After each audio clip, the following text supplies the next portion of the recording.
than I know most of you, I'm so excited to talk to you about Cinema Columbus.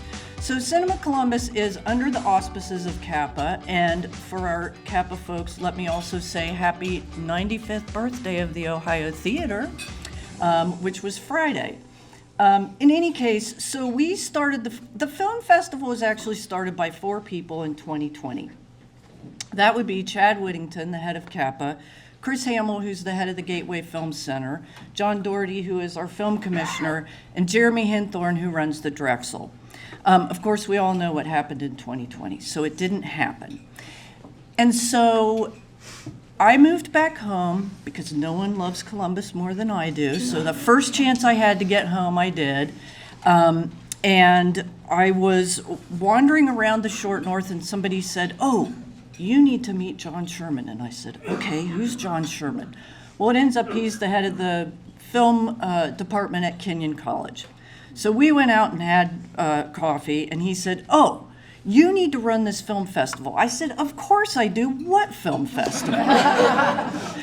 And so I went and met with Chad, which was a lot of fun, until I realized I was getting into minutia, and he was sort of gazing off into the distance, and I said, "Oh, you don't know a lot about film festivals." And he said, "No, but you do." I said, "I know a thing or two, it's true." And so last year was our first real festival. I was hired January 18th, and we put on what I refer to as our amuse-bouche festival, meaning we put on the festival in just a couple months. And so all the films were curated, which leads me to a quick aside to tell folks what is a film festival, because as I've been going about the city, people by and large don't know.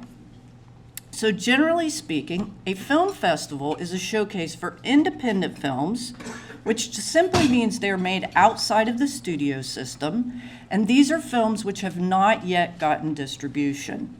You'll also see a lot of short films at film festivals. This is a way that a lot of people work out what will end up being a feature-length film. And you have narrative features, you have documentaries, you have short films, and then we have local films, because we have a really incredible local film community. And so this is, you know, people have asked me, well, aren't they all foreign films with subtitles? No, but there could be some, you know. Well, you know, who makes them? Well, you know, they're made by people in Hollywood outside the studio system. They're also made by your next door neighbor. So what happens is then we open up submissions. So people submit their films. I put together screeners. So every film was watched by 3 screeners and graded. And then we tabulate all that, and we pick which films are shown. The other thing that goes into a film festival that's a lot of fun, as opposed to just going out and seeing a single film, is we build a whole sort of party around it, if you will. So for instance, and this is in the cone of silence, because we haven't announced our full schedule yet, but we have a film that's about a young man who was a hip-hop street dancer in India, who walked into one of only 2 ballet schools in Mumbai and decided he wanted to learn ballet. And he went through, it's an incredible film. It's absolutely beautiful. I found it on Facebook. A friend of mine was the producer, and so we're bringing in the film. The young man who is featured in the film, which was documented over 5 years, is now in New York. We will also be bringing him into town. So he will be with the film. And then what happened, and this happens a lot in my life, I don't know how, I was born under a lucky star. It ends up that Ohio Dance, which is the overarching group that is all the dance people in the state of Ohio, has their annual 3-day gathering with the OSU Dance Department the very same weekend. So I very quickly called up Dave at the Wexner Center and said, could we show the film on Friday night? He said, absolutely. So we will be showing the film Friday night at the Wex. Manish is coming in. The dance people from around the state will be there, as well as any of you that might like to join us. So that's kind of the way things have been just rolling along. It's really exciting. So in any case, just quickly, my background is when I first moved to Oregon, I got a job helping to restore an old theater. Yes, it's true. And it had a movie screen in it, and there was a woman who was starting a film festival. And so, of course, we became very close. We're still best friends. So I was in on the ground floor and got to learn how a film festival works, and that is called the Bend Film Festival. Then we had moved down to Southern Oregon, and part of my life also was running a nonprofit wilderness camp, which started out for kids. And our culminating program was you got to sign up, and if you were chosen, you spent an entire year living primitively on the mountain. And my Schettinger friend, you need to come do this program because there's lots of time to do nothing but think. We take your phone away, your watch away, everything. In any case, in 2014, we had 5 young women sign up to do this and no young men. And after the 6th person said to me, well, 5 girls can't live alone in the woods by themselves for a year, I said, I'll show you. And I became a documentary filmmaker. Now, the good news is, and Meredith can back this up, I was smart enough to know what I didn't know. And so I surrounded myself with really good people that helped me do this. Then I went on, I co-produced a narrative feature film, which is out. And then I ended my time at the Ashland Independent Film Festival. So I've kind of been all the way around the block with film. However, the other thing, and I've talked to several with you today about this, which is it changes so fast. The technology right now for filmmaking changes so fast, it's staggering. But so after I got this job, I went out, I drove actually across the state and tried to meet all the executive directors of all the film festivals here. And then I went around and tried to meet as many of the AV high school teachers as I could in the greater Columbus area because I just wanted to see the lay of the land here. And then I started meeting independent filmmakers here who all kept saying, but we don't know each other. I said, there's a really easy way to fix that. So last June, I invited 30 filmmakers to my house. I knew 4 people that were there. We had a blast, and I did this is on my own time. This is outside of Cinema Columbus. But so we have been meeting monthly, and last Wednesday we had, on the email list, we had 181 filmmakers, and we had 65 people show up to our gathering. And it was just, it's wonderful. It's so exciting because I get to hang out with the cool kids. So it's really great. So back to the festival. Well, because I have a tendency not to do things small, evidently. After last year's festival, I had people reaching out saying, well, we want to be part of this. Okay. So now we're showing at 10 venues across the city.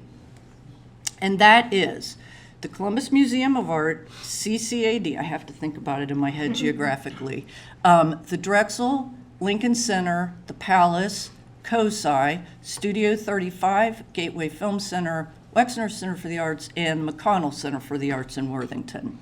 And so a lot of those venues are just going to show one film. But it's really exciting because now I have more people that are calling and I have to turn them away because it's just too close to the festival to be able to include them. But my dream is in like 5 or 6 years, I'd really like it to be that the last 5 days of April, Columbus is celebrated across the city for bringing independent film. And I think we can do it. I feel pretty confident we can do it. So this year's festival starts Wednesday night, April 26th.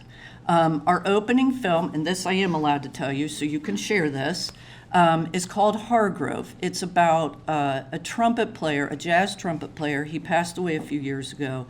He was a personal hero to me. I love jazz music. I'm a little bit crazy about it. And so we're going to show that. It's going to be at the Lincoln Theater. And we are bringing in the director from LA.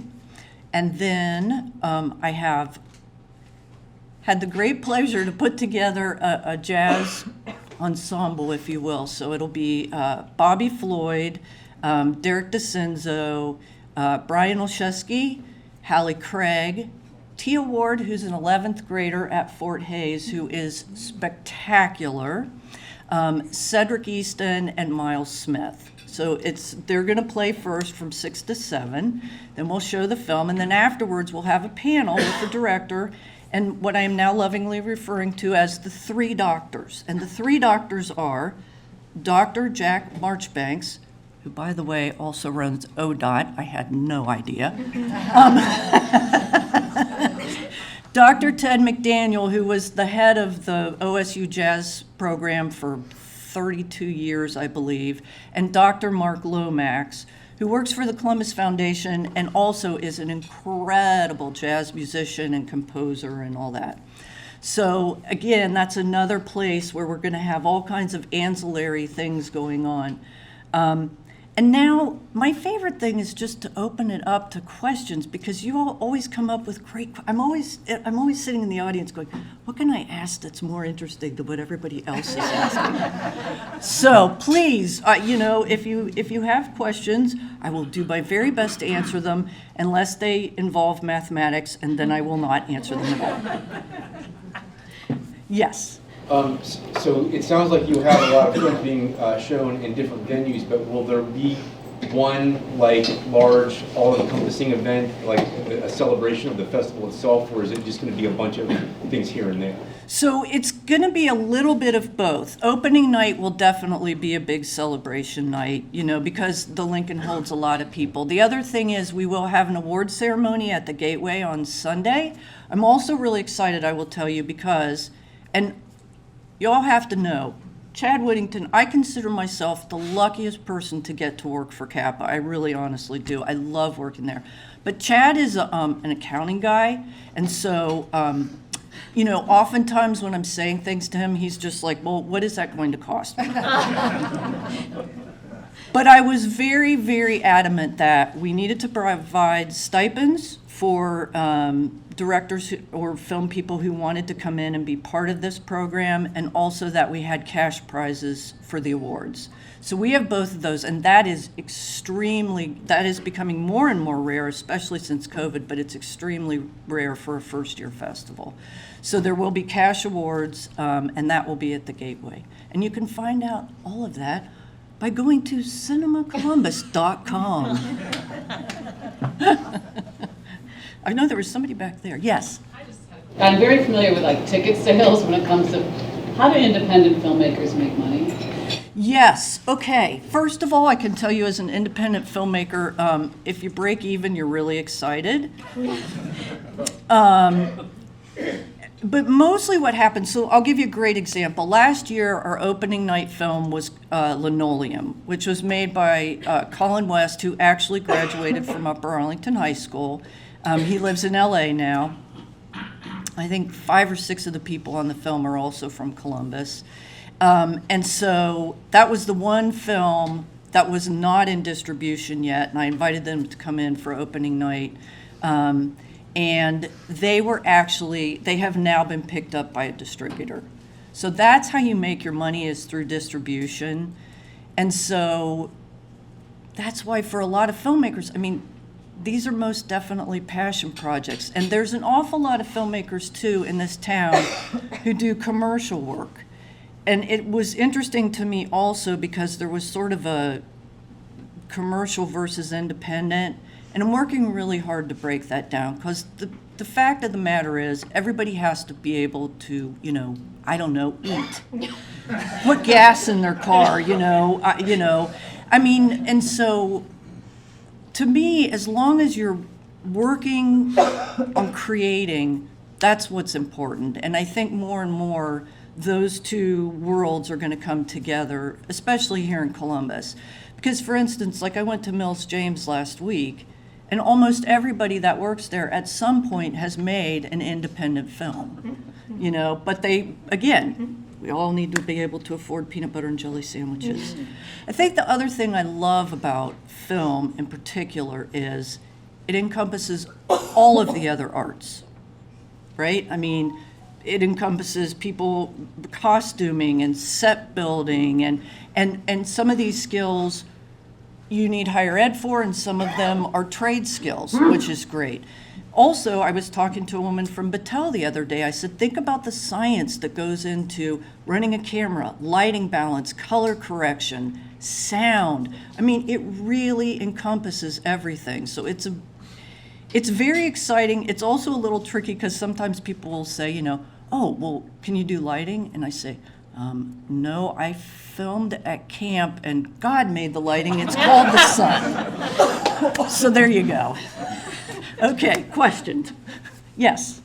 So, do you happen to know outside the cone of silence what film will be shown at the McConnell Center? I do, but I can't tell you. So let me tell you, if any, I know there's a Rotary thing going on Wednesday, but Wednesday night, okay, so here's another, I'm so fortunate. We went and talked to Land Grant on the off chance that they would make us a beer with our label on it. They said, well, we'll do you one better. And so they have dedicated the entire month of March at Land Grant. If you go there, they will ask you to round up your bill, and all the proceeds come to Cinema Columbus. They're doing 2 film trivia nights, and this coming Wednesday, I will actually be there to reveal our films and program.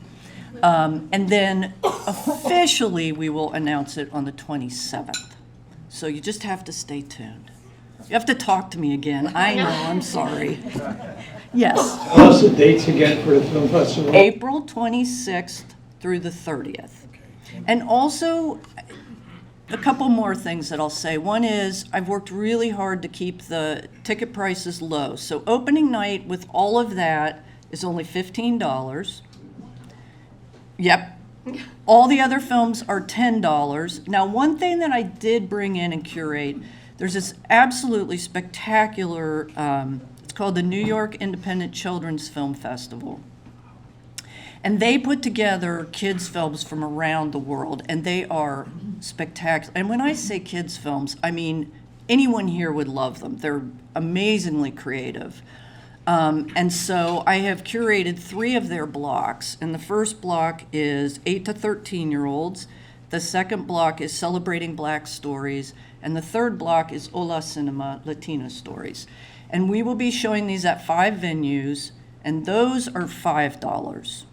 So, because I wanted it to be affordable, and I know a lot of you will get this, but when my squirrel brain goes off in the middle of the night, one of my latest ideas is next year, I think I'm going to see if I can show those at the public libraries.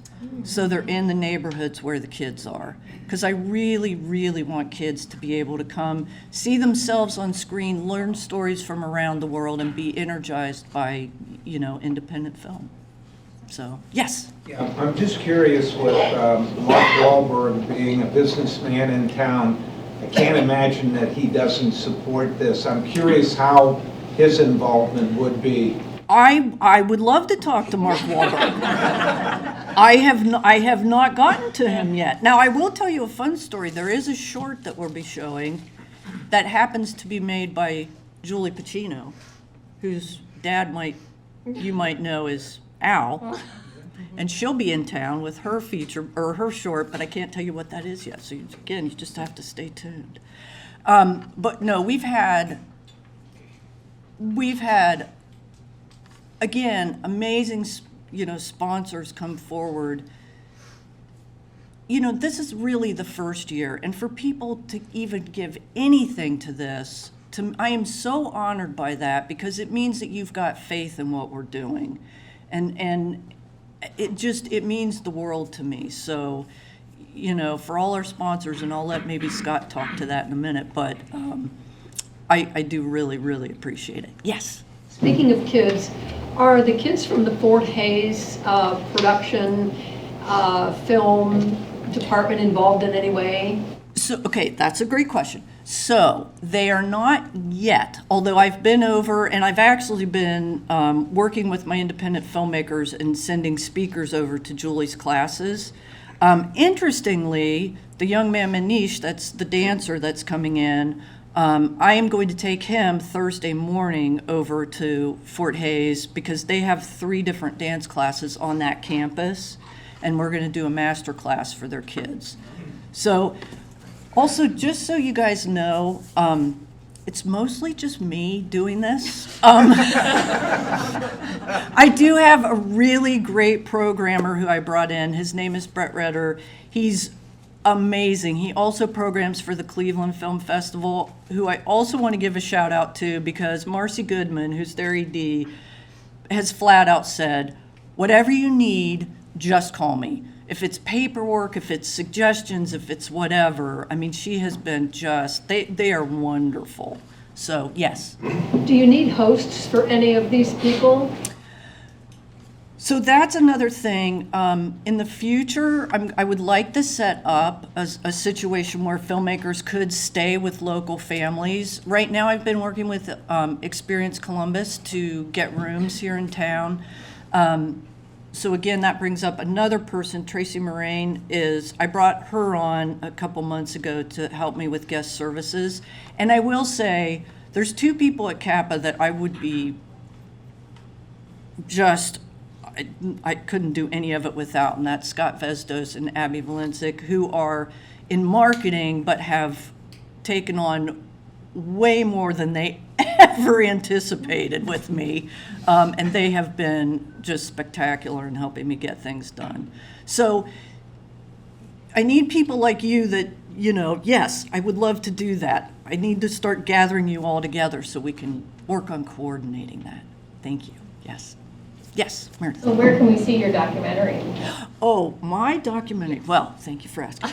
So, my documentary, actually, I ended up making it as an educational film, and I worked with a environmental school teacher with the New Albany School District. We wrote a year-long curriculum to go with it, blah, blah, blah. So it is in distribution with a company called Bullfrog, and they do educational films.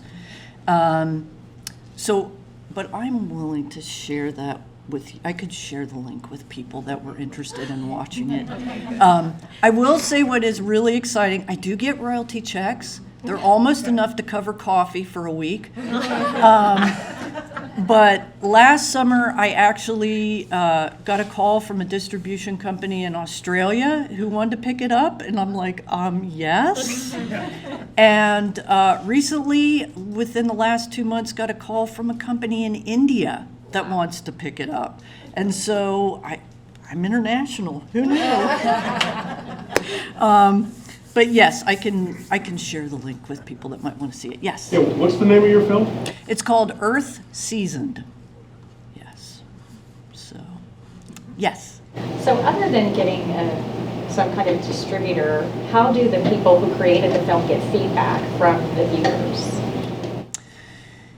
Well, we will have an audience award, so they will get feedback that way. Can you repeat the question?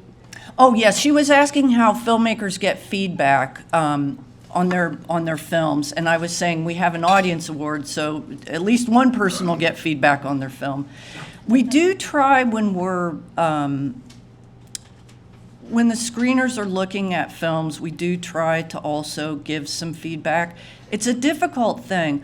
One of the things that I try to get filmmakers to do is actually, before their film is completed, locked, finished, whatever, is to actually try and get groups of people together before that and to show it to them and to ask for feedback. I know I certainly did that more than once, and there were things that people saw that I never thought of.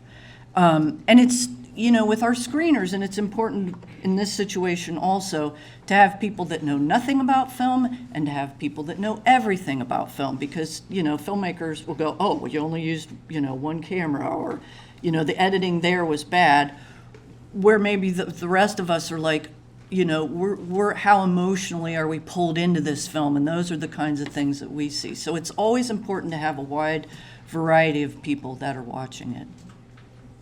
Yes. One more question is, any of the universities working with you, because I would imagine Some of them have some film departments, and I would think that would be a great gateway for opportunity. Yes, and so that is an excellent question also. So both Kenyon and Denison, I know folks there, they're not necessarily working with us, but we consult, we talk back and forth, all that kind of thing.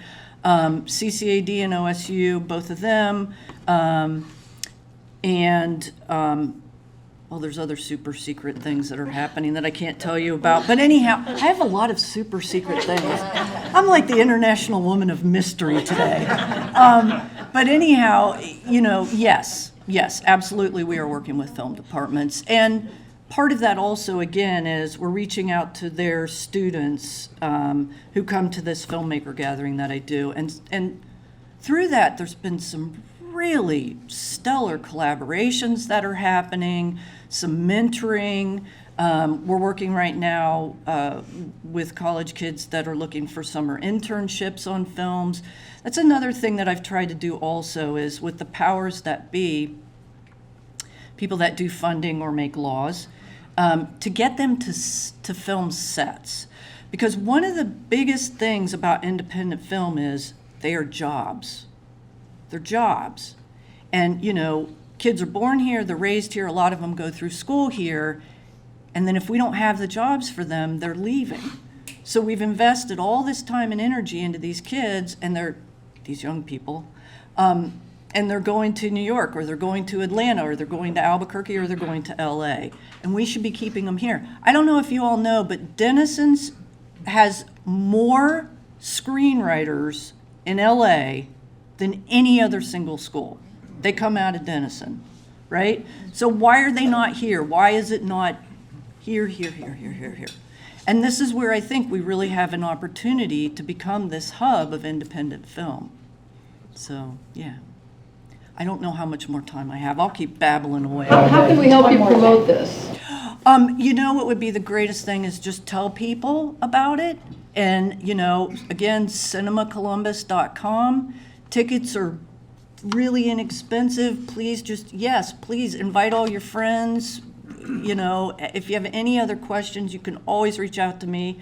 I'm not here all the time because sometimes I'm busy doing this, but, you know, you can always find me. I have business cards and blah, blah, blah. Can I do one more? Yes. Okay, one I'm more. just, is there like social media that we can like? There is. So there's also, so you can go to our website. There is a sign up on there. We're on Facebook, we're on Instagram, we're on Twitter. I'm not on Twitter, but I understand we're on there. So we're kind of everywhere. I mean, you can just Google us. Just Google us and you'll find us. So, all right. Well, thank you, everyone. This has been great.